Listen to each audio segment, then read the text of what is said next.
manusia itu diwatakkan untuk mencintai fitrah salimah. Sehingga dalam tradisi jahiliyah sekalipun ketika Rasulullah mulai dakwah, itu kata orang-orang Quraisy, Muhammad, kalau kamu ingin aneh-aneh itu karena ingin kaya, jama'na laka malan, kita kumpulkan harta, kemudian Anda jadi orang paling kaya. Kalau kemudian Anda ingin dari aneh-aneh itu mendapat perempuan, kata orang Arab jahiliyah sebelum ada Islam, kata mereka juga, zawwasnakaha, maka perempuan itu yang kamu cintai, kita akan mengkawinkan, menikahkan kau dengan dia. Artinya adatun nikah itu adat yang dahulu, dan mulai dulu yang namanya nikah itu melibatkan wali, melibatkan keluarga. Makanya diantara pujian tiba berjanji terhadap keluarga Rasulullah SAW adalah tarakus sifaha falam yusibbu ma'aruhu min adami wa ila abihi wa ummi. Sehingga sifah ini yang definisinya ya jelas, nikah definisinya juga apa? Jelas. Kalau ada orang tertentu yang belum jelas definisi itu sudah di bawah awam lagi. Sudah tidak awam tok, tapi sudah di bawahnya, di bawah nol. Sehingga nggak usah dilawan orang-orang yang punya nilai kayak kita ini. Jadi, karena tadi zaman jahiliyah saja, jika Muhammad kamu ingin aneh-aneh itu, ingin nikah, zawwasnakaha, kita akan nikahkan kamu dengan perempuan yang kamu inginkan. Nggak ada dalam satu riwayat pun yang dikatakan maka saya sewakan atau saya bookingkan, tidak ada. Semua redaksi zawwasnakaha. Itu artinya ada seremonial akad yang bernama apa? Nikah. Makanya dipuji tarakus sifaha falam yusibhum aruhu min adamiu wa ila abilu. Kemudian dalam fikih juga dikatakan nikahul jahiliyah adalah sah, tidak perlu ditajdid. Saya ulang lagi ya, nikah fil jahiliyah itu tidak perlu ditajdid fil Islam asal tidak ada mufsid yang dzati. Misalnya begini ya, kita tidak pernah dengar sahabat-sahabat yang masuk Islam kemudian nikahnya ditajdid oleh Rasulullah SAW. Itu menunjukkan peradaban nikah ini ma'ruf. Kecuali nikah ada mufsid yang permanen, misalnya menikahi saudara kandung atau nikahi buliknya atau nikahi mbahnya, dan itu hebatnya nggak terjadi dalam kafir jahiliyah. Semua nikahnya normal dan dengan wali, sehingga Anda tidak perlu menyangsikan aturan-aturan fikih yang sudah dibakukan oleh ulama. Jadi nggak usah risau sama. Pokoknya sampean yakin saja ja'al haqqu wa zahaqal batil innal batila kana zahuqa. Nah kemudian ini yang makalah yang saya siapkan begini. Sekarang Indonesia itu dikepung oleh paham-paham keras. Sebetulnya untuk menghadapi paham-paham keras itu yang paling hebat tentu ilmu. Dalam banyak cerita, banyak saksinya juga. Pernah, ini masyhur sekali cerita ini. Saya Sya'rawi itu ketemu orang ekstrim yang mau ngebom orang-orang Islam yang sedang main di bar. Dugem lah kira-kira gitu. Karena di dunia Allah kok maksiat tok, ini baiknya mati aja daripada hidup, daripada ngeleng-ngeleng bumi gitu. Terus ditanya sama Syekh Sya'rawi, kalau betul mereka jadi mati, aina masiruhum, lalu mereka mati terus kemana? Dijawab oleh ekstremis tadi, ya ilanar, karena mereka matu fi hinil maksiyah, mati ketika maksiat. Terus jawabnya si Syekh Sya'rawi, lalu kalau mereka ke neraka itu keinginan Rasulullah apa keinginan kamu? Apakah pernah Rasulullah itu berkeinginan umatnya mati masuk neraka? Ya enggak. Ya sudah, kalau itu tidak keinginan Rasulullah jangan lakukan. Itu kan satu ilmiah yang luar biasa. Rasulullah tidak pernah ingin umatnya mati dalam keadaan siap masuk neraka. Makanya tidak usah mati pas itu ya. Bener MC tadi, kalau mati milih tanggal dan milih tempat. Ya itu diantara pujian-pujian yang masyhur tuh, yang dulu sahabat ada yang muji Rasulullah itu, khuliqta mubarra'un min kulli aibin faka'an nama khuliqta kama tasha. Jadi itu sebenarnya makalahnya sahabat, tapi yang untung Mustafa Atif karena dapat uang banyak dari nyanyi. Jadi itu sebenarnya makalah normal dari pujian seorang sahabat, tapi yang untung Mustafa Atif. Mungkin yang untung juga pengundangnya karena ternyata abadi ya. Tapi itu makalah itu. Nah cerita Imam Sa'rawi tadi, Sa'rawi Sa'rawi Mutawali Sa'rawi ya. Mufassir itu. Saya punya kitabnya itu 27 jilid. Saya sebagai peneliti itu ya ndak tasdek amat karena saya butuh adit ya, butuh penguat itu. Dan penguat itu pula yang saya bawa ke sini. Ya ini saya baca terjemahnya dulu, nanti saya baca Arabnya supaya dapat barokahnya Rasulullah SAW sebagai Jami'ul Kalim. Nabi pernah didatangi seorang bedui. Bedui itu Arabi, orang kampung.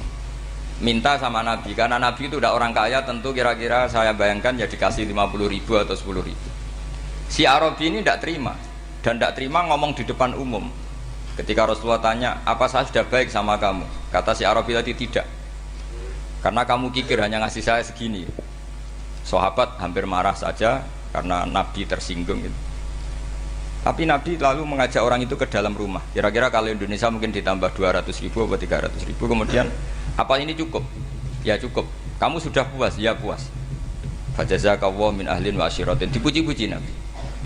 Kemudian kata Rasulullah, ayo kita keluar. Keluar nemuin khalayak begini. Khalayak rame tadi. Kamu tadi mengkritik saya, menghujat saya di depan umum. Maka kamu sekarang harus memuji saya di depan umum supaya clear. Akhirnya mau dia. Oke, kita mau. Akhirnya muji-muji bahwa Muhammad orang baik, dermawan gini. Setelah itu dia pulang. Hebatnya Rasulullah ketika pulang kata Nabi begini, sabda Nabi gini. Kalau saja dia pas benci saya itu kok mati. Saya ulang lagi, kalau saja dia pas komentari saya buruk tadi kok mati, maka dia mati sebagai min ahlin nar karena berstatus pencaci maki Nabi. Akhirnya dia muji Nabi itu lewat disuap, lewat dikasih uang lagi. Loh itu sudah sah. Jadi saking baiknya Allah, Islam suapan itu juga sah. Itu kan muji Nabi itu karena disuap. Makanya ini penting. Sehingga dalam khazanah Islam itu memang agak aneh-aneh. Jadi di antara ceritanya dalam hukum-hukum Islam itu ada orang fasiknya minta ampun, tapi minta karena iman sama hadis bahwa nanti kalau ada orang mati disaksikan orang dua, apalagi kalau 4 min ahlil jannah, maka dia min ahlil jannah. Itu dia fasiknya minta ampun, nyewa orang. Nanti kalau saya mati bilang saya orang baik. Betul. Setelah dia mati bayar. Ini baik. Satu kampung nggak ada yang percaya ini saksi bohong. Tapi sama Allah diampuni karena kesaksian suapan ini. Lalu berarti jenengan ngalalo suap ya ndak, saya ada ngalalo suap, ngalalo sedekah. Karena sekarang kalau ada caleg bayar katanya sedekah. Ya sedekah terpaksa. Ini penting saya utarakan karena apa? Allah itu menilai itu tidak sama dengan pikiran kita. Makanya kubu sebelah ini terlalu ekstrem, memaksa Allah berpikiran kayak dia. Satu karena kurang ngaji, nomor dua ya tadi emosinya lebih tinggi ketimbang intelektualnya. Ini penting saya utarakan. Ternyata orang yang nyuap tadi apa nilainya plus, yaitu dia iman sama dawai Rasulullah SAW. Kalau yang namanya saksi itu penting, cuma dia mendapat cara itu lewat suap. Tapi kan iman kalau dawai Nabi itu benar, kalau ada saksinya pasti min ahlil jannah. Terus dia nyari saksi harus dibayar. Sekarang sampai iya 1 jutaan. Sekarang saya tanya di KPPS atau di mana-mana saksi pemilu itu dibayar enggak? Dibayar sah apa enggak? Sah. Jadi kadang kebenaran itu harus dibayar. Ini penting saya utarakan karena ada orang perempuan cantik dirayu, digaji supaya main di klub dibayar jadi orang maksiat. Lalu mungkin ada ustadz gaji dia, bayar dia supaya mondok. Gak tahu terusannya apa, terus diwahyuh apa enggak tahu saya. Pertanyaannya ketika kamu bayar kemudian jadi santri, itu kamu dosa nyuap apa dosa sedekah membiayai proses kebenaran? Sedekah. Tapi kalau yang bayar untuk jadi pegawai klub maka membiayai kemaksiatan. Maka pembiayaan ini penting secara fikih, arahnya kemana? Ke hak apa ke batil? Sehingga di Fathul Mu'in diterangkan misalnya ada orang layak jadi pemimpin dan kemudian rivalnya itu orang yang menyesatkan atau calon perusak bangsa, ya maka calon pemimpin yang soleh itu wajib berkompetisi meskipun bibadlil mal. Karena kalau yang memimpin orang fasik, kampung ini rusak. Kalau yang memimpin orang soleh, kalau nggak bayar juga nggak jadi. Maka wajib bayar. Lah yang soleh bayar ini berstatus sedekah, tapi yang batil ini berstatus suap. Kenapa demikian? Karena yang namanya riswah atau ada yang baca ruswah adalah pembayaran untuk mengehakkan barang batil dan membatilkan barang hak. Sementara pembiayaan orang soleh adalah untuk memperkuat hak. Nah orang tuh nggak tahu, yang ngajinya ndak hatam-hatam tuh taunya pokoknya ar-rosi wal murtasi benar. Tapi nggak pernah mikir lalu definisi riswah atau ruswah itu apa. Ini bukan provokasi supaya semua calon bupati gubernur nyuap, ndak. Hanya nyuruh mereka sedekah saja.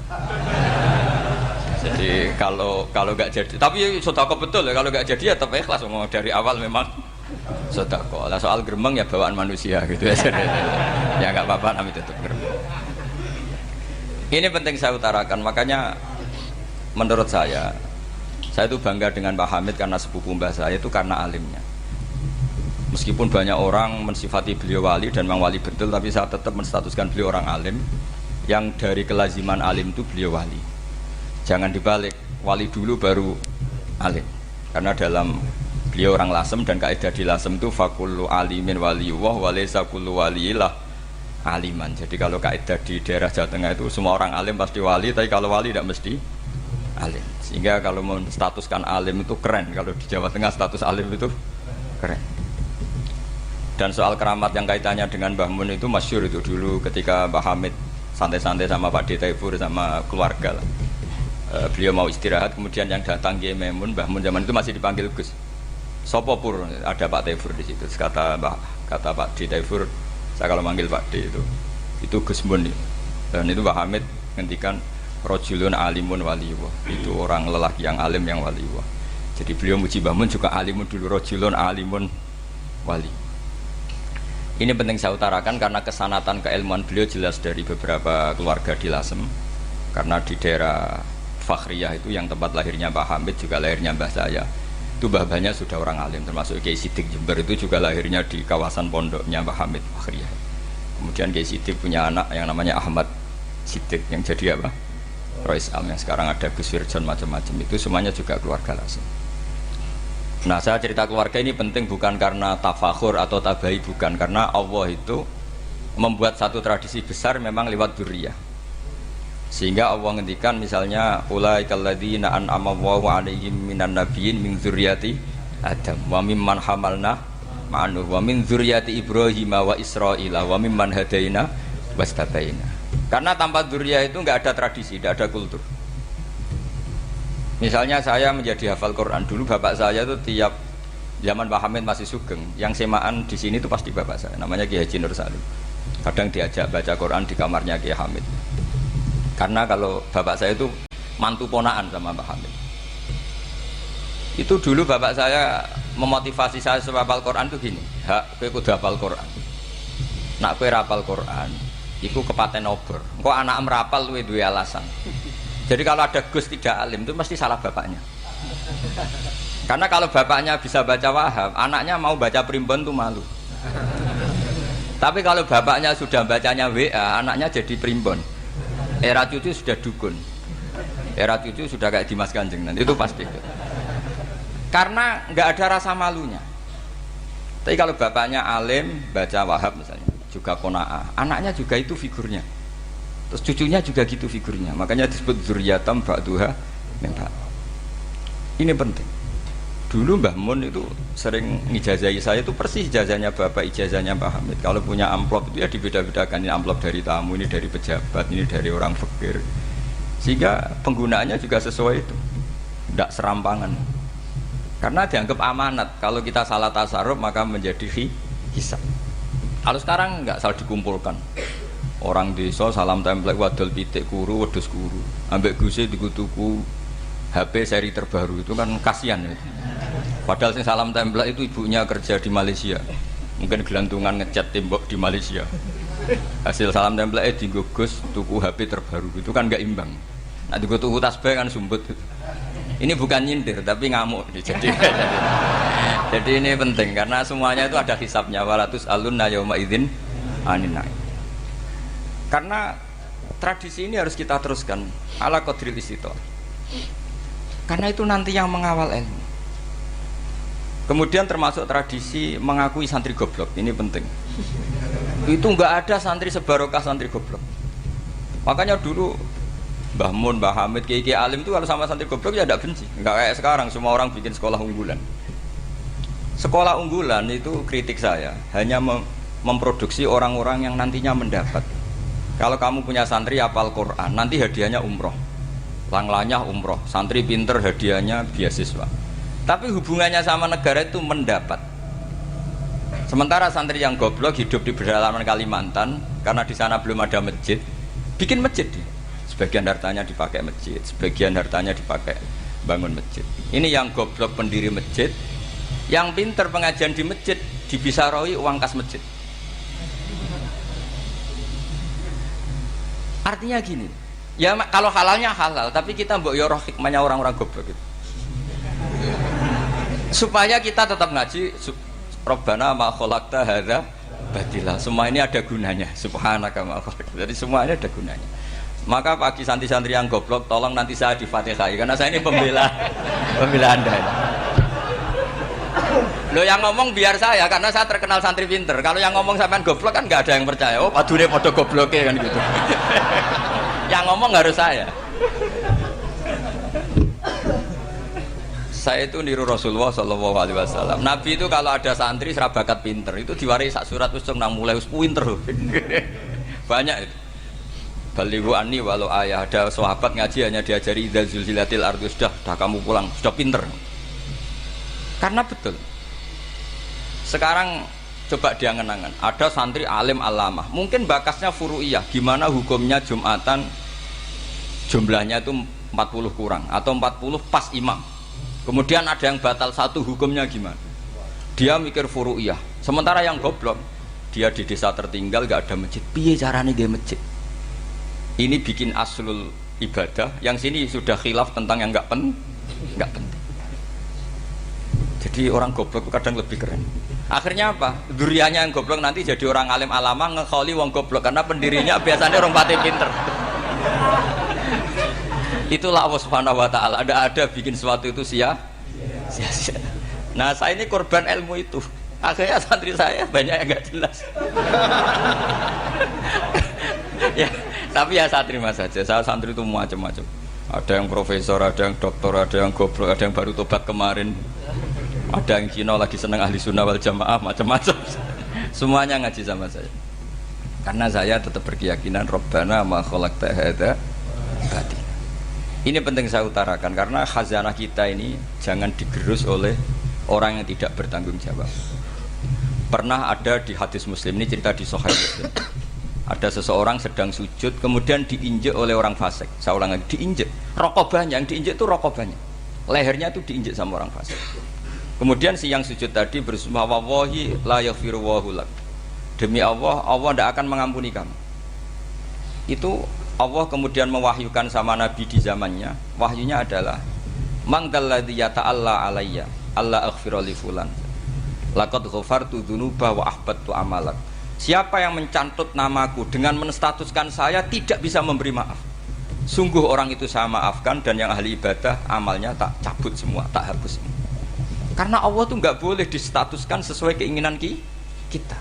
Kita sedang soleh terus mengatakan orang lain tidak soleh, Allah tidak akan ngampuni. Ngampuni tidak, itu wilayahnya Allah dan Allah yaf'alu ma yasha. Dan Allah berkali-kali memaklumatkan dirinya yaghfiru liman yasha wa yu'adzibu man yasha. Tapi ini kubu sebelah nyifati Allah hanya wa yu'adzibu, kubu sebelah kan gitu.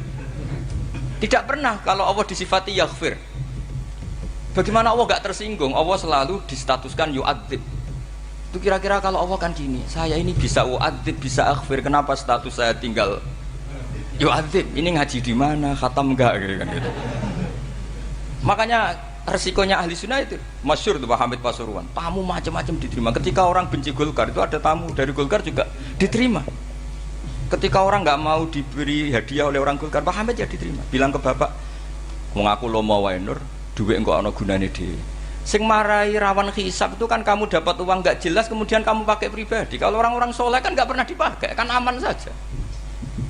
Loh, dihisab apanya? Wong hanya peralon. Kalau istilahnya Mbah Hamid itu peralon. Datang diberikan orang lagi, datang diberikan. Kalau kena kamu kan hisab. Terus kamu nyate makan wareg glegeken. Nah, itu uangnya nggak jelas dipakai nyate glegeken, ya mesti hisab. Kalau nggak jelas ya disedekahkan. Kalau ingin bebas apa? Bisa. Tapi kalau sering sedekah biasanya nggak bebas dari miskin. Tapi kalau kamu wali kan tetap kayak Pak Hamid itu masyhur bisa kok. Tapi kan nggak jadi miskin. Kamu nggak terkenal sakok tapi miskin. Ini nggak wali. Ini penting. Jadi kebanyakan orang ekstrim karena mensifati Allah Ta'ala itu hanya dengan status yu'adzib, tidak dengan status yaghfir. Dan itu mereka harus ngaji lagi. Kurang apanya Rasulullah SAW? Nabi sebagai manusia benci sekali sama pembunuh Hamzah karena qatilu ahabbin nasi ila Rasulillah. Yaitu sama Wahsy. Siapa yang enggak tahu Wahsy? Qatala ahabban nasi ila Rasulillah, itu qatala Hamzah. Dan ketika Nabi nyuwun sewu maksud no Wahsy, Allah malah nurkan ayat laisa laka minal amri syai'un aw yatuba alaihi. Ada pilihannya aw yatuba alaihi. Apa yang terjadi? Justru Allah mentobati Wahsy. Memaafkan Wahsy, mentobati Wahsy. Ada sahabat yang dipuji Nabi Hamamatul Masjid, akhirnya su'ul khotimah. Kita tahu ceritanya siapa? Sa'labah. Makanya kata Mbah Mun sering cerita ke saya, banyak orang darani saya itu tidak jelas, kata Mbah Mun, karena saya sama siapa saja baik, sehingga banyak yang nuduh saya itu tidak jelas. Kata beliau, ulama paling jelas ya saya ini, karena masih orisinil, kata beliau. Tapi pakai bahasa Jawa, karena tadi Mbak Idris bilang ada yang MA ya, Madura asli tadi, makanya saya terpaksa bahasa Indonesia tadi. Kata Mbah Mun, ulama paling jelas ya saya, karena saya menyikapi siapa saja baik, karena di hati saya hanya membaca laisa laka minal amri syai'un aw yatuba alaihim aw yu'adziba. Kenapa kamu vonis si buruk? Bisa saja nanti baik. Yang sedang baik bisa saja nanti Kalau nasib seseorang nggak jelas, kenapa kamu sikapnya jelas? Nah, ini orang-orang nggak ngaji itu memaksa orang lain jelas. Ini kubu sebelah pasti salah, ini pasti benar. Wong manusia kok dipasti-pastikan gimana? Kita ini tidak nabi. Kalau nabi maksum pasti benar. Kalau sampean maksum bisa. Apa? Maksum bisa. Jadi ketidakjelasan para ulama ini berdasar konstitusi tadi bahwa itu wilayahnya Allah Subhanahu wa Ta'ala. Ini penting saya utarakan. Jadi penting sekali. Jadi orang yang sedang fasik sekarang bisa saja nanti tobat. Yang sedang sekarang soleh bisa saja nanti masalah. Sehingga Rasulullah tetap mengajarkan ya muqallibal qulub tsabbit qalbi ala dinik. Jadi kalau ngaji itu khatam. Khatam itu begini misalnya ya. Saya pernah ngaji Ihya, belajar Ihya khatam. Bahkan saya punya takrirannya berdasar kitab Ithaf, sarahnya Ihya. Kalau ingin tahu sanadnya sarah Ihya, ya misalnya Gus Idris ini, Idris ngaji Mbah Hamid Pasuruan, ngaji Mbah Dimyati. Mbah Dimyati ini ngaji sama kakaknya Kiai Mahfud Termas. Kiai Mahfud ngaji sama abahnya Kiai Abdullah. Kiai Abdullah ngaji sama abahnya Kiai Abdul Manan. Kiai Abdul Manan ini mulazim terhadap Sayyid Murtado Az-Zabidi. Jadi kalau santri Salafiyah ini ya kira-kira topkoh Sabiah. Karena Mbak Idris Sadisa ya kira-kira sampean itu dari pengarang Ithaf itu baru topkoh berapa? Sabiah, masih keren. Turun pitu. Masih kaya lah. Lah kamu kok miskin? Turun ke 8 katanya kan. Jadi nanti kalau masih keren. Itu sampean ngaji kitab kalau khatam. Saya ulang lagi kalau khatam. Itu memang ada bab-bab di mana ulama itu harus tegas, harus tafriq bainal haqqi wa bainal batil. Oke, itu bagus. Mana yang hak, mana yang batil kita bedakan. Di bab itu bagus. Tapi kalau nanti kamu ngaji bab tawadhu, lihat di Bidayatul Hidayah atau di semua kitab tasawuf, bab tawadhu itu kalau melihat kamu orang kafir, kamu melihat orang apa? Kafir. Ini aso ma'akufri, ini maksiat wajar dia kafir. Saya ini muslim kok maksiat. Fadam bi akbah, maka dosa saya lebih buruk. Melihat orang tua, mesti hada aksaru ibadatan, ini lebih tua, mesti ibadahnya lebih banyak. Nanti kalau melihat anak kecil, hada asgharu minni sinnan, pasti maksiatnya banyak saya. Sehingga terus evaluasi gitu, sehingga nggak pernah takabur. Misalnya di sini, saya ini kan gayanya keren, duduk di atas sampean di bawah. Gayanya tok, hakikatnya sampean lebih sombong karena memerintahkan saya. Jadi panitianya itu, makanya saya merasa tawadhu saja meskipun berdiri. Karena hakikat saya ini makmur, diperintah. Panitia ini, penyelenggara ini amir, pemerintah. Kira-kira sombong mana? Itu sekali saya tidak memaafkan, finnar itu.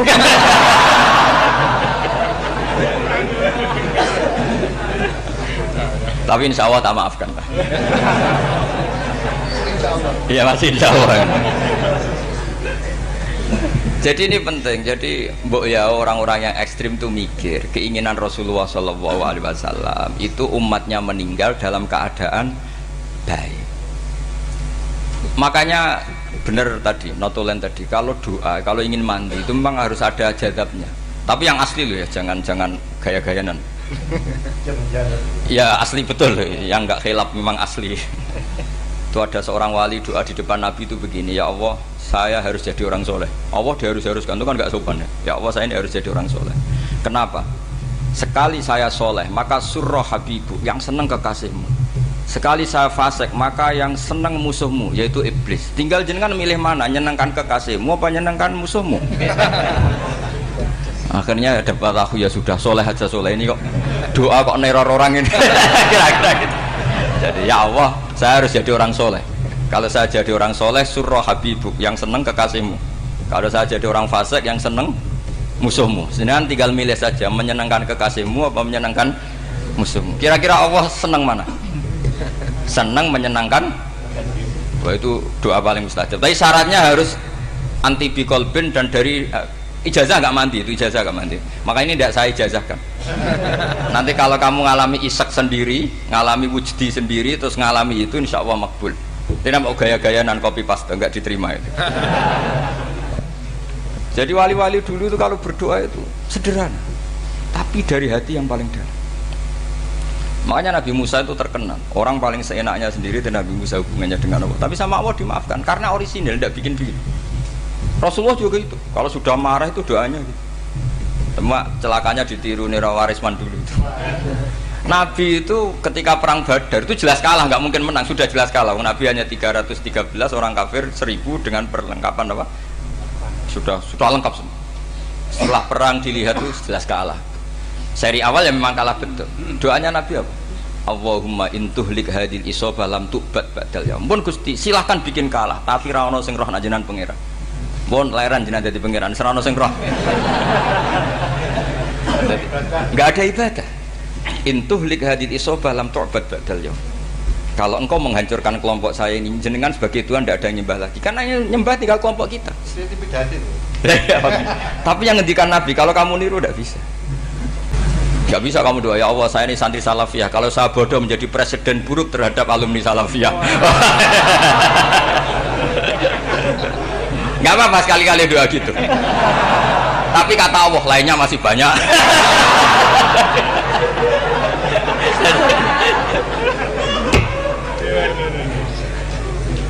Tapi itu syaratnya tadi harus ada al-wujdi wasima. Jadi makanya Imam Ghazali punya kitab al-wujdi wasima. Karena ada masrob, ada syarab. Jadi wali ngikuti para nabi itu ada masrob, ada syarab. Sehingga perasaannya itu beda. Saya punya sekian contoh. Makanya tadi saya bilang di sini yang cerita nanti tak baca Arabnya ya tabarruk dengan jamil apa kalim. Jadi Nabi menyontohkan gini ya. Hubungannya Nabi dengan umatnya itu kata Rasulullah ibarat orang punya unta atau sapi yang susah, yang sarodat itu berat. Kalau bahasa sini apa itu? Yang larat ya Pak? Melayu. Terus orang-orang lain ingin membantu, kubu sebelah ingin bantu, tapi ketika mereka ingin bantu malah unta ini tambah lari karena asing. Semua selain pemiliknya ini kan bagi unta itu asing. Jadi mau dibantu ditangkap tambah lari karena ini orang asing semua. Ngajinya agak jelas, asalnya agak jelas, tapi mau ikut umat Islam ini asing semua. Akhirnya kata Nabi yang punya unta itu tadi datang, kemudian ngambil rumput, terus unta itu dipanggil, kemudian unta itu ngikuti. Kata Nabi, ibarat saya seperti itu. Kalau saya yang memimpin Islam, saya yang merawat umat saya, maka umat akan mudallalah, akan nurut. Tapi kalau yang rumat kalian, malah Islam menjadi kacau. Kenapa menjadi kacau? Karena tadi nyifati Allah saja salah. Orang Islam baik dihukumi kafir hanya karena tahlilan, hanya karena manakiban dihukumi kafir. Sekarang inginnya Nabi orang menjadi muslim apa kafir? Inginnya Nabi orang menjadi muslim apa kafir? Muslim. Lalu gara-gara melakukan perilaku tertentu dihukumi kafir. Iya, ziarah wali songo musyrik, nyekel patok musyrik. Katanya minta sama mayit. Padahal saya andekan jadi mayit itu diziarahi sampean enggak seneng. Enggak senengnya karena ya kadang murid itu jari gurunya ya kurang ajar. Masa gurunya dibilang gini, ya Allah, ingkana musinan fazid fi isani, wa ingkana musian fatajawaz andu. Kata gurunya, soleh tenan darani ingkana. Makanya saya tidak suka zaman ziarah ke saya. Kecuali doanya ditasihkan dulu ke saya. Makanya nggak boleh ziarah itu pada Nabi, bisa murtad kan? Coba itu baca di depan Nabi, murtad gak? Ya Allah, kalau ini baik maka gini, kalau buruk. Masa Nabi baiknya ingkana? Lah orang-orang yang menyerang kita kan, itu nggak ada zaman sahabat doa seperti itu. Ya mesti nggak ada, mana mungkin sahabat baca itu di depan Nabi. Masa Nabi didoain, ya Allah kalau dia baik maka fazid, maka kalau dia buruk, ya nggak mungkin. Lah mereka nyerang kita itu nggak ada dalam sejarah sahabat. Ya sahabat kok nahlili Nabi itu gak nabi, mau didoain maghfir lahu. Kan ngenyek kanjeng Nabi jadi ngono maghfir lahu. Ya mesti saja sahabat gak akan tahlilan. Yang kabudut itu Rasulullah, bahkan diistilahkan kabudut saja salah. Intaqala ila rafiqil ala. Nah kalau sampai harus ditahlili, kalau enggak yang rokok betul. Amalnya pas-pasan, dosanya berkelanjutan. Kondak gimana? Punya tanah warisan yang hasil ngerebut milik orang lain. Kamu sudah mati, dipakai anak cucumu. Ini berkelanjutan enggak dosanya? Berkelanjutan, berseri-seri. Mereka kalau nyerang kita kan sahabat tidak melakukan itu untuk Nabi, ya nggak mungkin lah sahabat mendoakan itu pada Nabi, kan nggak mungkin. Coba kalau kamu jadi mayit, terus kamu gurunya, terus ada murid kamu bilang Allahumma ingkana musinat fazid fi isani wa ingkana musian fatajawaz anhu. Mesti kalau kamu bisa bangun. Ya Allah, cong meyakini saya soleh itu masih ingkana. Kalau guru saya soleh, maka kalau guru saya buruk, maka itu kan taklek namanya, apa? Itu kan kurang ajar. Loh, saya tidak pernah doa gitu di depan Muhammad Rasulullah, tidak pernah. Saya kalau doakan bangun ya tidak pernah gitu. Allahumma ali darajati fil jannah gitu. Saya nggak pernah, ingkana nggak pernah. Karena andekan itu saya juga sama mangkol. Cuma kalau ada orang doa di bangun gitu ya karena orang lain ya tak biarin. Tapi saya tidak bilang amin, ya biarin aja sudah. Tapi kalau santri sarang nggak usah lah doa ya apa? Ingkana. Masa meyakini solehnya gurunya kok nunggu apa? Enggak. Ini bukan ijazah, ini marah ini. Jadi pelurusan ini. Saya ulang lagi, ngaji itu harus khatam. Pentingnya khatam tadi, kalau di bab tafriq bainal haqqi wa bainal batin, seakan-akan kubu sebelah ini benar karena tegas. Tapi kitab itu tidak hanya bab itu, juga ada bab tawadhu. Di bab tawadhu itu, misalnya kita melihat orang kafir, ini wajar maksiat kan dia kafir. Masa saya mukmin maksiat? Dan ini kafir bisa saja nanti husnul khotimah, saya muslim bisa saja su'ul khotimah. Sehingga tetap tawadhu. Melihat yang lebih sepuh ini aksaru ibadatan minni. Melihat yang kecil asghar berarti aqallu maksiatan minni. Sehingga melihatnya itu tawadhu. Jadi kalau di bab tawadhu semuanya orang itu mungkin. Nah di sini Rasulullah SAW mengajarkan ketika malaikat Jabal bilang Muhammad, orang yang mendustakan kamu saya tungkepi gunung biar mati semua. Kata Rasulullah, saya berharap keluar dari tubuh mereka min aslabihim, dari keturunan mereka orang-orang sing mukmin. Sudah karuan kafir saja Nabi tidak berhenti berharap. Jangan-jangan nanti keturunannya mukmin, dan itu betul. Kita tahu Abu Lahab punya anak Darrah itu mukminah. Abu Jahal punya anak Ikrimah juga mukmin. Dulu Walid bin Mughirah musuh besarnya Rasulullah punya anak Khalid bin Walid. Sekarang orang-orang yang abangan gak hafal Quran, kadang anaknya hafal Quran. Lewat program PTPQ, kadang hafal Quran malah anaknya ndak hafal. Makanya kalau pas wisuda sampai bingung, gurunya itu sampai nangis. Kenapa nangis? Ini anaknya orang nggak hafal Quran tak wisuda hafal, saya gurunya ndak hafal kata. Lah kenapa bisa jadi hafid? Karena guru sewaan kata. Itu banyak sekali. Ini penting saya utarakan supaya ekstremitas itu berkurang. Logika-logika yang dibangun ulama itu ngikuti riwayat. Agama itu ngikuti riwayat, bukan sekedar akal. Saya punya contoh ketika kitab Ihya menutup kitabnya, yaitu Imam Ghazali. Itu ada dua orang. Ini di akhir kitab Rojak dan dipakai menutup kitab Ihya sebagai rojaknya Imam Ghazali. Ada dua orang min ahli nar dipanggil sama Allah. Ini sekaligus ijazah. Kali ini ijazah betul. Yang dipanggil ke surga itu masih muqayyad dan biangkalil jahim, masih muqayyad, masih dibelenggu sama atribut neraka. Terus sama Allah ditanya, piye jong kabarin rokok? Wah syarra makanan Gusti mun rokok jenengan takokno sekarang ra enak jen. Terus kata Allah, ya sudah kamu kembali ke sana karena kamu memang orang fasik. Itu lari, semangat mau ke neraka. Ini ijazah. Semangat disuruh kembali ke neraka itu semangat lari. Allah tanya, "Loh, Jong, kenapa kamu semangat?" Ya Allah, saya ini sudah kapok. Dulu ketika di dunia kamu perintah, engkau perintah, saya tidak semangat. Maka kali ini jenengan perintah, saya semangat. Karena saya sudah kapok. Setiap engkau perintah, saya ada lari semangat ke neraka. Nah, barokahnya semangat masuk neraka ini, kata Allah, ya sudah kamu di surga saja. Maka ijazah, nanti kalau ada pengumuman, silahkan masuk neraka. Kamu harus lari sekencang-kencangnya. Karena itu perintah Allah, apa? Yang ketika kita di dunia kalau diperintah males-malesan. Kalau kamu diperintah sholat subuh jamaah kan males-malesan. Dan itu menjadi kita masuk neraka. Sebagai kafarah itu ya Allah, karena ini perintah engkau, saya tidak males-malesan lagi. Wis ngembaliin rokok, lari semangat. Allah akhirnya harus dimaafkan. Panggil lagi, sudah di surga saja. Barokahnya semangat masuk neraka. Nah, ini ijazah ini. Ya diterima ya. kok enggak semangat terima ya. Yang kedua enggak.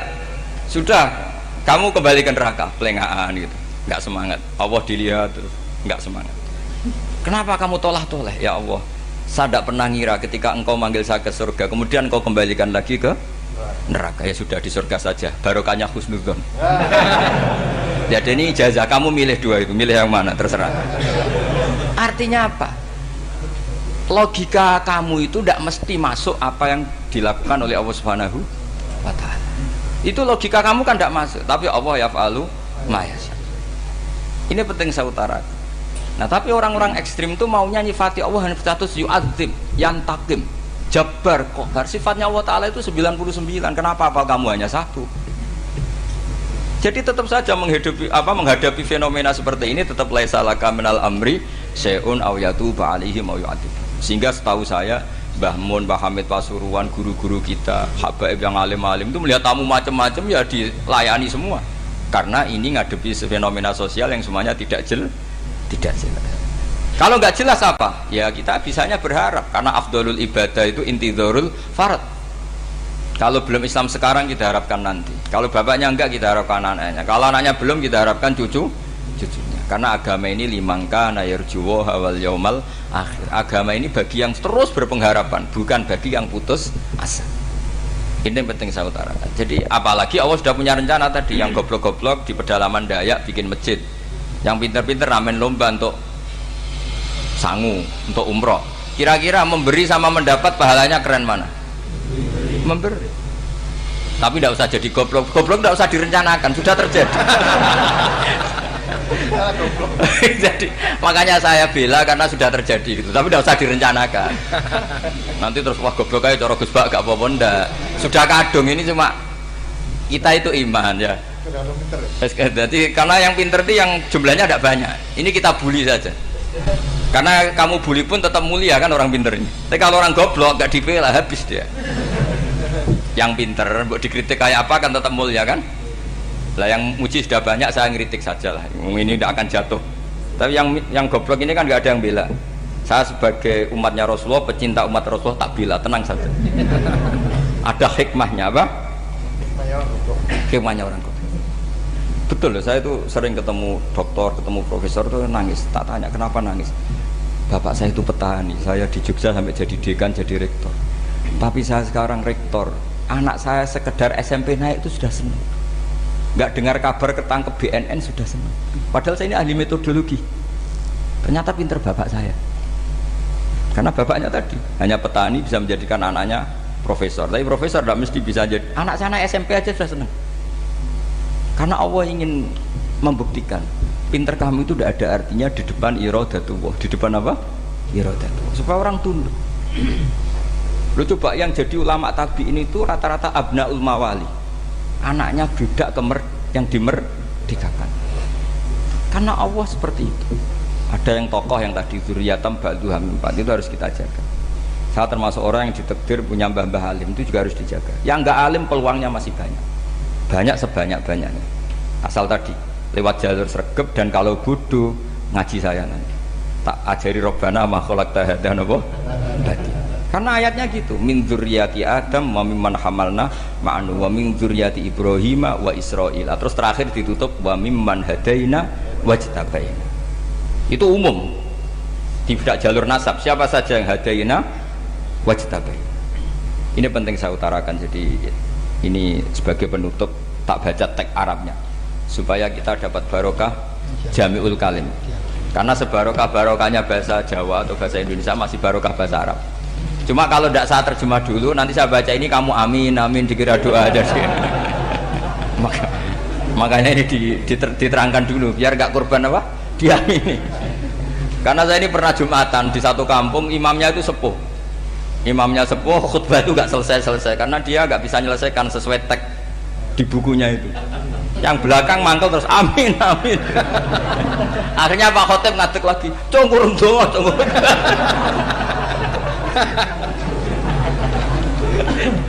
Ya ini masih teks Arab, tapi yang belakang sudah apa? Amin amin. Ya saya baca. Yang disimak. Bismillahirrahmanirrahim. Waruya anak Arabian ja'ahu yatlubu min husai'an fa'atahu sumaqala ahsantu ilaika.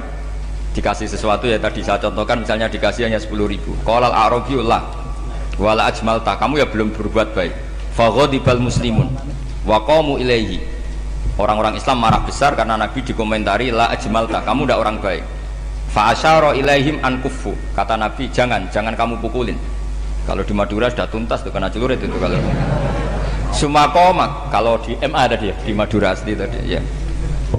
Sudah tuntas. Sumakoma wa dakhala manzilahu. Setelah itu terus arsala ilahi sallallahu alaihi wasallam wa zadahu syai'an. Kemudian Nabi menyuruh dia, ayo masuk rumah terus ditambahi. Faqala ahsantu ilaika qala na'am fajazakallahu min ahlin wa asyiratin khairan. Setelah ditambah banyak sama Nabi, saya sudah baik sama kamu. Wah, baik kalau sekarang baik. Itu mengatakan baik karena ditambah uang loh. Bukan karena dari nuraninya, karena ditambah uang, ditambah duit. Amplopane ditambahin. Faqala lahu nabiyyu sallallahu alaihi wasallam, innaka qulta ma qulta wa fi nafsi ashabi min dzalika syai'un. Fa in ahbabta faqul baina aydihim ma qultu baik. Ma qulta baina yadayya hatta yadhaba ma fi sadrihim alaika. Kamu tadi ngomong dan menjadikan sahabat saya tersinggung. Coba sekarang klarifikasi supaya mereka clear apa? Itu menunjukkan klarifikasi itu termasuk wataknya Rasulullah sallallahu alaihi wasallam.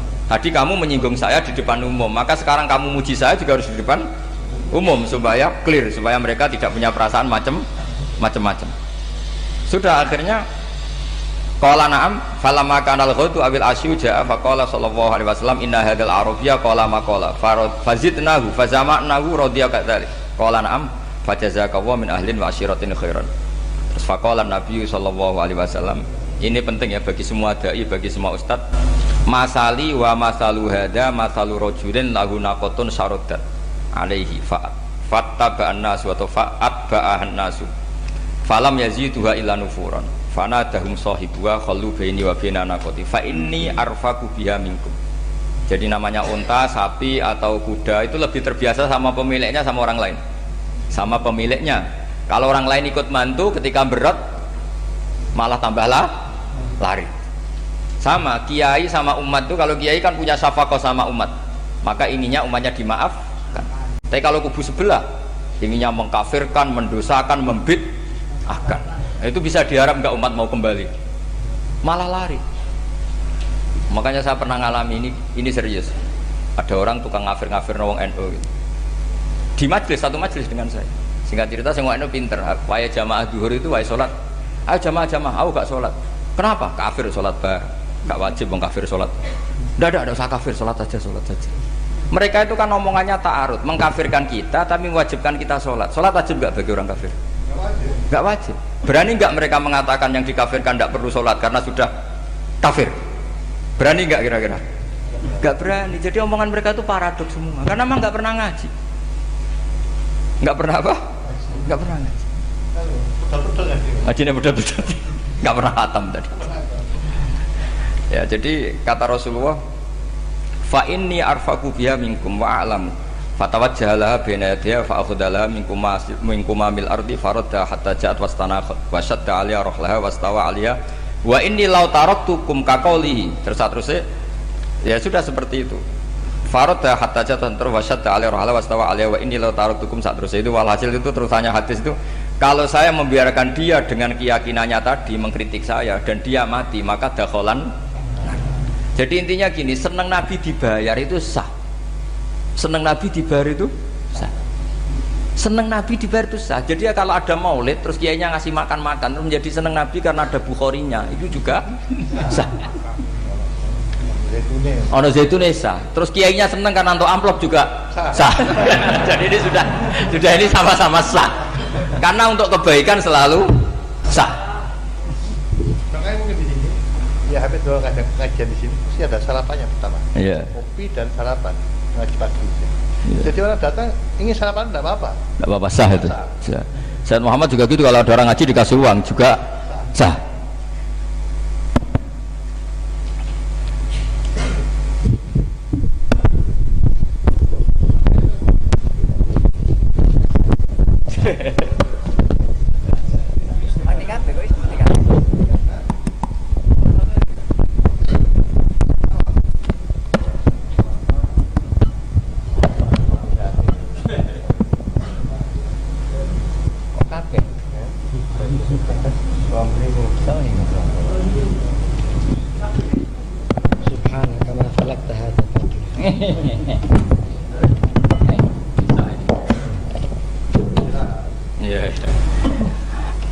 Ya jadi ini jelas ya, jadi riwayat ini jelas. Kemudian riwayat yang ada di kitab Bukhari ketika Rasulullah didustakan, dibuli. Ini wa ana mahmum ala wajhi falam astafiq illa wa ana biqarni sa'alib, yang di bawah garis itu ada yang di Bukhari. Farafatu rasi fa idzan ana bi sahabatin qad adallatni fa nadartu fa idzan fiha jibril fa nadani faqal inna wa qad sami'a qala qaumika laka wa maraddu 'alaika wa qad basa ilaika malakal jibal litamurahu bima syi'ta fihim. Fanadani malakul jibal fasallama alayhi tsumma qala ya Muhammad faqala dzalik bima syi'ta in syi'ta an udbika alim al-akhsaban. Faqala Nabi sallallahu alaihi wasallam bal arju ayyukhrijawahu min aslabihim may ya'budu wa wahdah la yusyriku bihi syai'an. Jadi Nabi menghadapi yang sedang kafir saja enggak putus asa. Bisa saja mereka nanti melahirkan anak-anak yang Islam. Jadi kalau ada kiai menghina orang kafir itu jangan melihat kiai kok pancanan wong kafir. Yang benar itu kiai yang penuh harapan, sehingga sama orang kafir saja berharap. Tapi sekarang enggak, kiai pancanan wong kafir, kiai kok pancanan wong fasik. Logikanya dibalik. Kiai nelateni wong kafir nak menawa anak turune masuk Islam. Kiai nelateni wong fasik anak menawa dadi soleh. Logikanya harus seperti itu. Nah soal perang itu beda. Perang kan mereka sudah menstatuskan diri ingin bunuh kita. Tentu kita harus berani untuk mempertahankan diri. Tapi kalau kondisi normal tidak bisa seperti itu. Ini kan kondisi normal. Itu Rasulullah. Ya nggak boleh. Karena tadi. Bahkan kalau saya pernah ngaji ini di Sidogiri, pernah cerita Rasulullah jajar Nabi Nuh. Ada seorang wali, pasnya Abu Hasan Asyadili. Siapa Abu Hasan apa? Asyadili. Mimpi ketemu Rasulullah jajar Nabi Nuh. Kemudian Nabi Nuh itu digojlok sama Rasulullah. Kamu pernah masukkan kaum kamu, bisa saja fi aslabihim atau fi zuhurihim ada nasamatan sing tu'minu billah. Sekarang misalnya begini ya, ini orang kafir. Di sini itu ada gen yang ribuan ila yaumil qiyamah. Bisa saja gen-gen yang sekarang masih di zuhurihim, karena kalau apa gen di lelaki diistilahkan fi zuhurihim, ini saja nasamatan tu'min. Nasama yang nanti mukmin. Kalau dia mati kan berarti kamu membunuh calon orang mukmin berikut. Jadi, tapi ya sama. Tapi kalau kamu bilang dibiarkan, bisa saja ini ada nasama sing calon kafir. Berarti kamu membiarkan kekafiran. Nah di sini hebatnya Allah. Allah bikin Nabi Nuh mewakili istihad potensi kekafiran berlanjut, sehingga beliau bilang wala yalidu ila fajiram kafaro.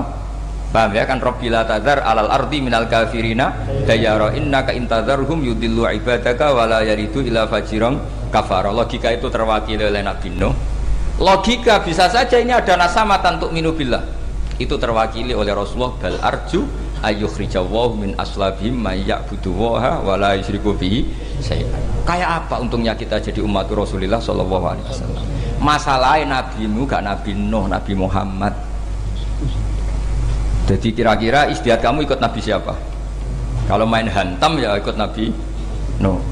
Kalau main rojak berharap Nabi Muhammad. Ya sudah, sampean ikut mana coba? Nabi Muhammad. Ini penting saya utarakan supaya apa-apa itu terukur lewatnya. Ya pokoknya istilah kayak Wali Songo yang tercerminkan sampai ke kita kayak Pak Hamid, karena Pak Hamid ini sanadnya secara gen sampai Sunan Bonang, di silsilah itu sampai Sunan Bonang. Saya punya catatan nasabnya Mbah Hamid Pasuruan sampai Sunan Bonang, ditulis Mbah Khim itu ya, pas 40 harinya Mbah Hamid itu silsilah itu. Saya kira demikian, saya mohon maaf atas kesalahan. Wah, baru mulai. Ya Santi Putri itu nggak usah mikir besar berat-berat, yang penting nurut suami, itu kata para suami. Tapi kalau suaminya nggak layak diikuti ya diberontak saja gitu. Karena nggak ada sesuatu yang luar biasa kayak perempuan. Itu kata Sayyidina Umar, pernah dia mau jalan ya, dicegat sama Khawlah itu bintu Salaf. Itu sampai 3 jam. Padahal Umar sudah Amirul Mukminin. Sudah siapa? Amirul Mukminin. Tapi ketika ditanya, kenapa engkau berhenti karena orang tua ini? Kamu tahu orang tua ini siapa? Ini ketika protes itu didengar langit sabhuju. Yaitu yang di ayat qad sami Allahu qaulal lati tujadiluka fi zawjiha wa tashtaki ila Allah. Jadi sing protes wong wedok ora trimo bojone, Kanjeng Nabi diprotes. Ya singkat cerita, Khawlah itu cantik. Memang contohnya harus cantik. Kalau jelek nggak bisa. Khawlah itu cantik sekali. Walhasil dia mungkin khed atau apa, lama mungkin khed. Terus suaminya datang, Aus bin Somit ini datang, melihat istrinya pas sujud. Di semua teks riwayat fa'ajabatu ajizatuha. Makanya gambarannya harus cantik. Enggak usah diterjemah ya, fa'ajabatu ajizatuha. Singkat cerita, Aus itu minta dilayani saat itu juga. Si Khawlah nggak mau karena sedang ibadah. Bongkok sih mas kok dalu. Enggak kok sekarang. Saking mangkelnya karena agak kesampaian. Ya orang lanang kan gitu, mesti kotor kalau nggak kesampaian. Terus Zuhara minha, dia melakukan dihar. Anti aliyah ka dhuhri ummi. Dulu dihar dalam hukum jahiliyah adalah tolak. Setelah ditihar, Aus getulnya bukan main karena Khawlah ini cantik. Makanya contohnya cantik, karena kalau nggak cantik nggak getun gitu. Terus kalau nggak cantik juga suaminya tidak kesusu gitu. Sudah tahu semua pokoknya gitu punya ada. Singkat cerita akhirnya suaminya datang ke Rasulullah. Ya Rasulullah, saya ini sangat mencintai istri saya, tapi tadi saya keterucut dihar dia. Lalu solusinya gimana? Ini karena tambahnya khas perempuan, kata Mbak Idris, ya sudah tak turut, ini khas perempuan. Kemenangan partai apa? Perempuan. Tapi tidak PSI, ini kemenangan partai perempuan. Kata Rasulullah, sementara hukumnya begitu. Kalau dihar itu bimanzilatit tolak. Ya sudah, kamu nggak bisa kumpul lagi sama dia. Istrinya dikasih tahu, protes. Apa? Hukum apa-apaan itu? Diparani Rasulullah. Ini hukum tidak benar ya Rasulullah. Ya tapi setahu saya hingga detik ini saya sebagai Nabi hukumnya baru begitu. Nggak benar. Dibuantah terus sama Nabi diancam gini, kalau engkau tidak bisa memutuskan, tak laporkan Allah.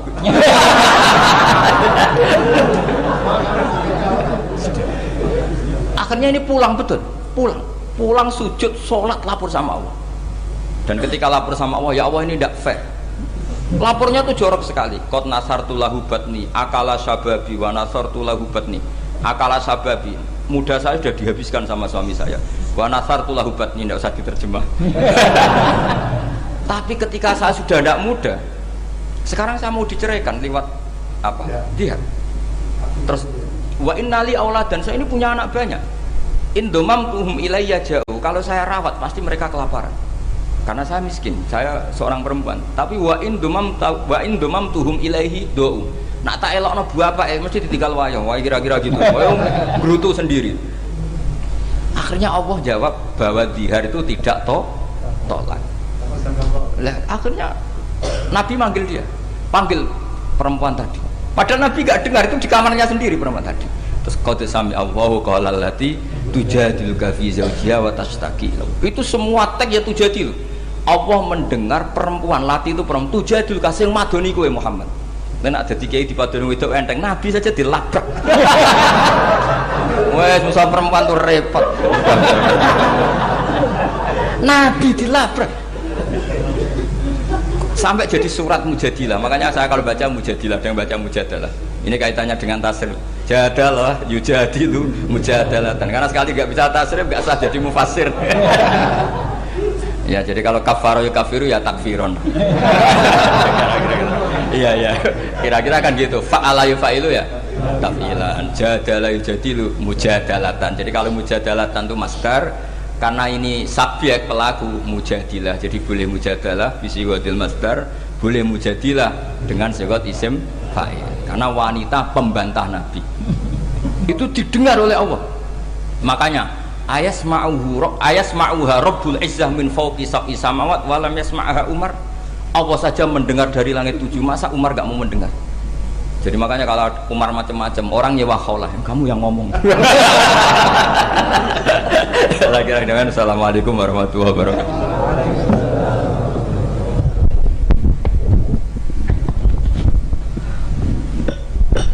Luar biasa nih. Alhamdulillah, mudah-mudahan menjadi ilmu yang bermanfaat. Dilanjutkan dengan sesi dialog. Untuk termin pertama kami beri waktu kepada 3 penanya.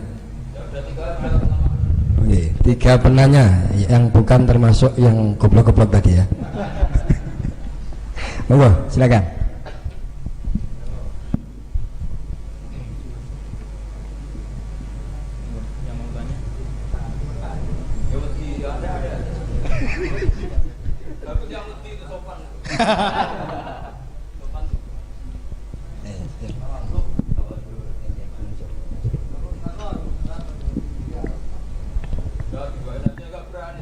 Monggo maju yang hendak bertanya, monggo.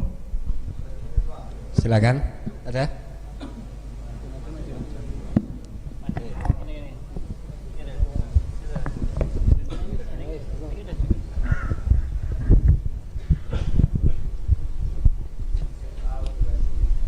Bismillahirrahmanirrahim. Assalamualaikum warahmatullahi wabarakatuh. Nama saya Ahmad Mufaddal Rasid MA, Madura asli. Bismillah, pertanyaan saya, dalam sektor sosial dan politik, kenapa kita menyaksikan para praktisi dakwah memiliki berbagai pandangan yang saling bertentangan dan berjauhan? Atas jawabannya terima kasih.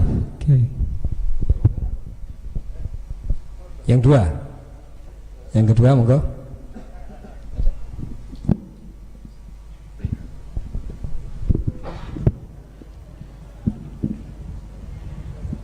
Bismillahirrahmanirrahim. Assalamualaikum warahmatullahi wabarakatuh. Nama saya Ahmad Syarif Hidayatullah. Pertanyaannya, bagaimana cara menyikapi beda pemahaman dan pengamalan dalam Islam di Indonesia? Bagaimana cara menyikapi beda pemahaman dan pengamalan dalam Islam di Indonesia? Wassalamualaikum warahmatullahi wabarakatuh. Terakhir, satu lagi. Maju. Assalamualaikum warahmatullahi wabarakatuh. Nama saya Syafril. Berdasarkan dari beberapa serapan dari media sosial, beberapa kubu saling mengutarakan kebenarannya masing-masing. Pertanyaan saya, kebenaran itu dinamis atau statis? Matur Enggak. Kan setelah jawab terus selesai, jadi langsung menang. Seperti yang saya utarakan berkali-kali, ngaji itu memang harus khatam. Sebetulnya itu gampang sekali. Tadi pertanyaan pertama gimana? Perbedaan itu. Kenapa dalam dakwah banyak pertentangan? Tidak perbedaan saya bacanya. Kamu baca pertentangan, saya baca perbedaan. Jadi dalam fiqh dakwah itu kan ada fiqhul ahkam, fiqh dakwah. Sebetulnya itu gampang sekali kalau kita insaf. Berteman orang fasik hukumnya gimana? Hukumnya ya haram, diajak ke bar, nyari lonte, nyari WTS, ya haram. Tapi kalau dibalik, dakwai orang fasik hukumnya gimana? Ya baik. Bisa dakwah kalau berteman. Tapi bertemannya kemana? Ya jangan pas ke sana. Artinya gini, kalau ada ulama bilang nggak apa-apa berteman sama orang fasik, berteman yang proses dakwah. Haram berkawan orang fasik pas acara di bar. Itu bukan pertentangan, perbedaan. Saya berkali-kali bilang di pondok mana saja, karena tag itu mudawan dan musalsal. Di kitab Khilyatul Auliya, itu kitab kesayangan Imam Ghazali. Beliau sampai alim gitu, termasuk barokahnya kitab Khilyatul Auliya wa Tabaqatul Asfiya, karangannya Abu Nu'aim Al-Asfihani. Itu yang meriwayatkan itu diantaranya siapa? Meriwayatkan dawuhnya Sufyan bin Uyainah, gurunya Imam Syafi'i. Itu beliau cerita, Nabi Yahya tanya, kampung sini orang baik itu siapa saja? Kalau Nabi Isa tanya, kampung sini yang paling fasik siapa? Akhirnya Nabi Yahya tanya ke Isa, kenapa kamu selalu tanya orang fasik di mana? Saya ini Nabi, biman zilati tabib. Nabi itu adalah dokter, udawil mardo, di mana-mana dokter nyari yang sakit. Sehingga khazanah kita di kiai-kiai pesantren NU banyak kiai yang kereng, tegas dia monggo. Ada kiai yang ngancani wong fasik-fasik dia monggo. Yang repot nggak ngancani, memang bagian dari fasik. Yang keliru itu yang itu gitu. Yang bagian itu, kalau ngancani berapa ya orang preman yang ditobatkan para kiai-kiai yang jalur tadi banyak. Jadi ini harus dilihat, makanya itu ada fiqhud dakwah. Ketika Rasulullah menstigmasi orang munafik itu orang yang buruk, semua riwayat mengatakan Nabi tetap berbuat baik sama mereka. Ketika ditanya, kenapa engkau selalu baik sama Abdullah bin Ubay bin Salul? Karena kata Nabi, saya menghormati keluarganya.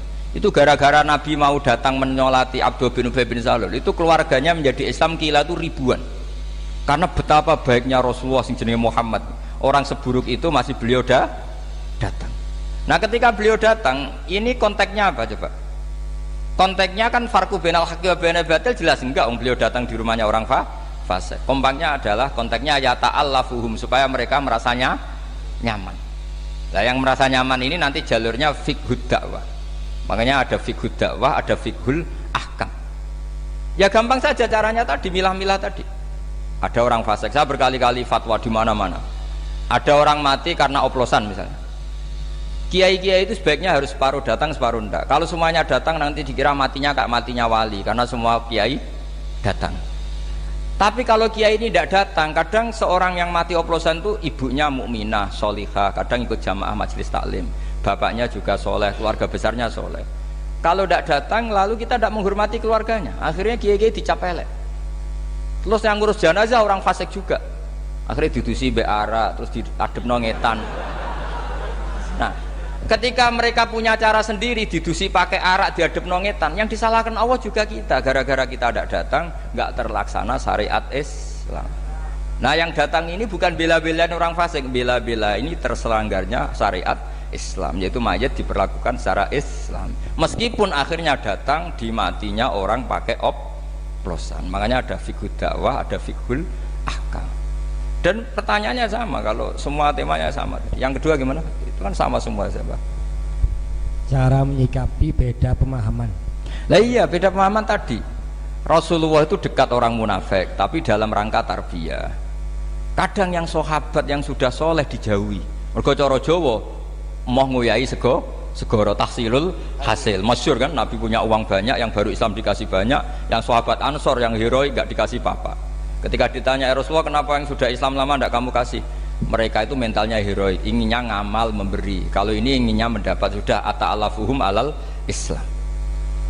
Karena nggak baik loh, orang biasa heroik misalnya dulu pecinta Mbah Hamid, sering ngasih Mbah Hamid, setelah Mbak Idris kaya dikasih, itu nanti jadi pecundang. Dari mental memberi menjadi mental ingin Rasulullah itu tidak ingin orang Ansor jadi mental memberi, kemudian berubah menjadi mental ingin meminta atau mendapat. Sehingga Nabi setelah futuhat itu orang Ansor itu nggak dikasih apa-apa, karena kalau dikasih nanti tadi dari mental heroik memberi menjadi penerima. Pas itu Nabi diprotes, ya Rasulullah kenapa tidak memperhatikan mereka, mereka jasanya akan besar. Kata Nabi, akiluhum ila imanim, saya pasrahkan mereka terhadap imannya. Mereka mencintai saya tanpa servis, tapi kalau ini butuh servis. Itu banyak, saya sering Mbah Mun itu kalau diundang pejabat itu hampir pasti datang. Tapi kalau diundang santri kadang-kadang angel jok sepuh-sepuh. Karena alasannya tadi, wong-wong santri sekarwan seneng ngaji. Tapi nak iki lagi seneng-senengnya ngaji. Saya pernah ngalami betul ketika Habib Lutfi diundang di Pondok Al Munawir. Kayak apa terkenalnya Pondok Al Munawir Jogja itu sempat kecewa karena hanya beliau gak rawuh. Tapi ketika dikonfirmasi pas itu ada Kopassus atau pengundang, pondok rasa aku wis do soleh, nak mereka soleh butuh aku. Hanya dikalahkan yang Pondok Al Munawir. Itu juga filosofi dakwah. Sama Rasulullah tadi, Ya Rasulullah, kenapa engkau memberi ini padahal Islamnya baru, ini yang Islam lama tidak kamu kasih? Kata Nabi, yang Islamnya lama sudah kuat, jadi nggak perlu diservis, tapi perlu disokok ini. iya. Lalu ini perlu disokok tadi kata itu. Nah itu, jadi pemahaman tuh khazanahnya harus banyak. Terus yang ketiga gimana tadi? Kebenaran itu apakah dinamis atau statis? Kebenaran apa? Kalau kebenaran eksak ya pasti 1 tambah 1 sampai kiamat ya tetap 2. Tapi kalau manusia ini kan mobil, manusia juga dinamis. Jadi kebenaran manhaji itu ya nggak ada batasannya. Kamu sama anak sendiri, sama istri sendiri, kadang baiknya tegas ya tegas, baiknya ramah ya ramah, baiknya hujron ngeneng ya harus ngeneng. Karena kalau ramah terus ya repot. Pas itu marah kamu ramah, dianggap ngenyak, yakin. Kowe bojomu pas ngamuk terus senyum-senyum, kira-kira dianggap baik apa ngenyak? Kira-kira saja. Jadi semua itu ada aturannya. Misalnya sowan kiai itu baik, sowan kiai baik, tambah banyak tambah baik, terus sowan setengah apa? Tok assalamualaikum. Bunyi-bunyi kok sowan, jadi sowan kiai apik, Mbah.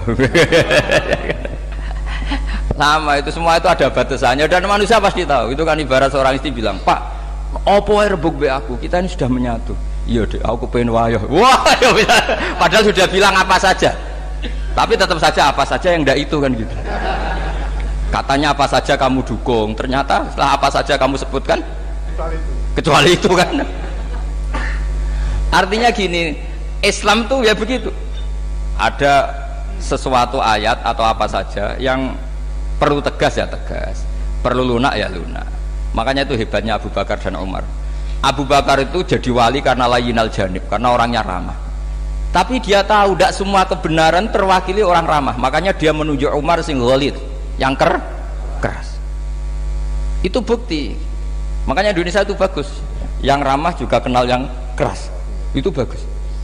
Karena memang makanya Rasulullah itu Abu Bakar sudah Islam, masih berdoa wa ma'izal Islam di Umar. Karena Abu Bakar itu sopan. Jadi kalau dibully orang kafir, Rasulullah disakiti ya main sabar. Rasulullah sudah mikir, ini agak ada petarung repot. Ketika melihat Umar di pasar Uqad itu petarung hebat. Kata Rasulullah, kalau yang Islam ini itu keren. Makanya doa Allahumma aizal Islam bi Umar. Umar didoakan hanya 2 hari masuk Islam. Masuk Islam langsung marani Nabi. Engkau ini orang yang benar, ngapain sembunyi-sembunyi? Harus tegas. Seorang orang kafir diparani, awas gagu Rasulullah Muhammad, tak bacok kamu, tak bacok kan. Akhirnya Allahumma aizal Islam. Ya, pertama bihadil umaran, akhirnya kesampaian coba Umar yang khotob ya, bukan Amr bin Hisham. Jadi ini penting saya utarakan. Artinya apa? Kebenaran tidak semuanya terwakili orang sing layinal janib. Buktinya lam yaktafi Rasulullah bi islami Abi Bakar, tapi masih ingin dengan Islamnya Umar. Karena tadi ini penting saya utarakan. Jadi cobalah yang legowo secara ilmu. Ya kayak tadi misalnya saya Mbak Idris, banyak ulama termasuk jenis orang alim. Tapi kan nggak bisa dakwah di Dayak, barokahnya orang alim jadi di pusat-pusat Islam kayak di Pasuruan. Coba kalau kita ada alim, mungkin di pedalaman Dayak bikin masjid. Jadi yang nggak alim ya barokah, karena supaya sama tak ceritani, saya punya sanad musalsal ila Rasulillah sallallahu alaihi wasallam. Nanti dimasuk usulnya Rasulullah itu sampai saya figura. Ketika ada hisab itu tidak usah dibayangkan karena Allah tidak terkaifiahkan. Allah Jibril sama Rasulullah. Singkat cerita mau masuk surga kira-kira kiai induan lah, kiai induan ya kayak Mbah Hamid mungkin ya kayak kiai induan. Pertama yang Nabi usulkan apa? Ai Rabbi ibaduka abaduka fi atrofil ardi. Kiai-kiai di pojok-pojok Dayak itu ya banyak loh Gusti, itu tolong diperhatikan. Sing gak ono namane tadi. Sing gak diparani calon presiden, calon gubernur sing gak kanggo-kanggo. Itu Nabi matur, ibaduka abaduka fi atrofil ardi. Banyak hamba engkau di pojok-pojok bumi yang nyembah jenengan. Iya, pojok-pojok gunung. Makanya itu termasuk nanti tanggal 10 saya ke Korea, karena mereka TKI TKW, tapi di sana bangun masjid di daerah ateis. Di daerah apa? Ateis. Itu uang mereka kerja untuk bangun masjid. Kamu kadang disalami template pakai kas masjid. Ya gak apa-apa kalau halalnya halal, cuma mikir itu maksudnya halal, saya yakin halal karena kiai nanti ya paling gue bangun masjid ini kan mau oper-operan tok. Karena kiainya di pondok disangoni masjid gue bangun pondok ya mau oper-operan gitu. Yang repot kena kiai medit itu rusak gitu dunia pokoknya. Soalnya wong medit itu rusak, dunia rusak. Kamu tahu alamatnya medit tuh? Qoribun minan nar, itu sudah. Kata Nabi kan wal bakhil qoribun nanar. Jadi baidun minallah, baidun minal jannah, qoribun. Kalau tanya alamatnya medit di mana Gus ya? Qoribun Nah, deket-deket situ. Jadi ini saya kira demikian. Assalamualaikum warahmatullahi wabarakatuh. Alhamdulillah.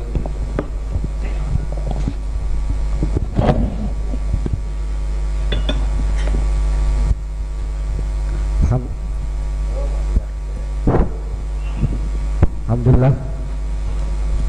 Alhamdulillah telah kita ikuti bersama laporan beliau yang luar biasa. Mudah-mudahan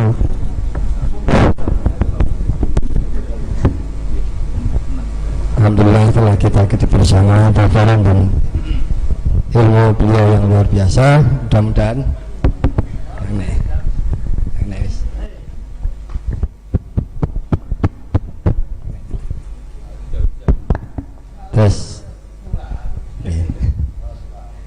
mudah-mudahan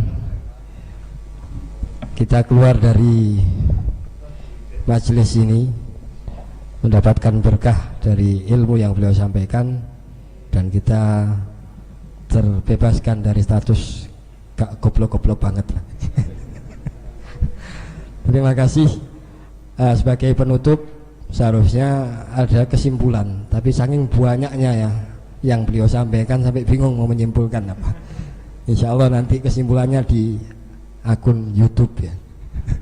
Bisa dilihat ataupun bisa di subscribe di akun YouTube beliau.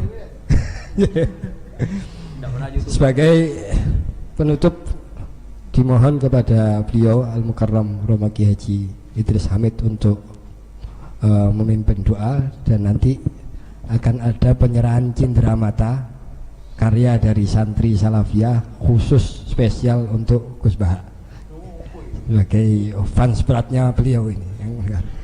Mari beliau dari kami. Assalamualaikum warahmatullahi wabarakatuh. Waalaikumsalam. Bismillahirrahmanirrahim. Alhamdulillahirabbil alamin. Allahumma shalli ala sayyidina Muhammad wa ala sayyidina Muhammad. Allahumma salamatil bil qulubi wa dawaiha wa afiatan wa shifaiha wa nuril absar wa da'iha wa ala alihi wa sahbihi ajma'in. اللهم ارزقنا فهم النبيين وحفظ المرسلين وإلهام الملائكة المقربين برحمتك يا أرحم الراحمين. اللهم إنا نسألك علما نافعا وعملا متقبلا ورزقا واسعا حلالا طيبا وصلى الله على سيدنا محمد وسلم. سبحان ربك رب العزة عما يصفون وسلام على المرسلين والحمد لله بسر الفاتحة.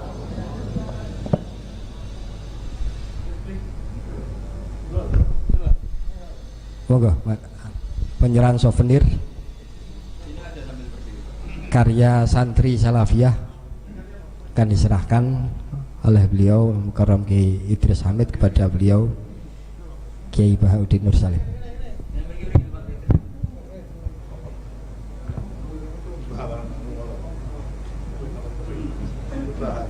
Gambar jenengan.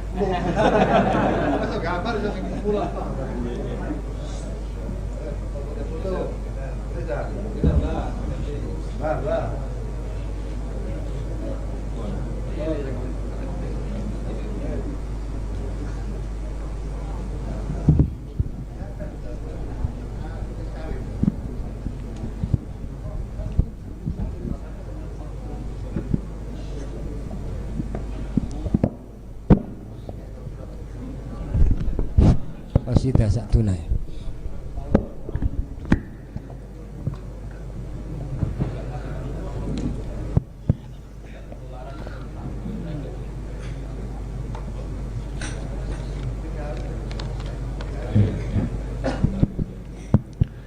سعدنا في الدنيا موزونا في الأخرى بخادجة الكبرى وفاطمة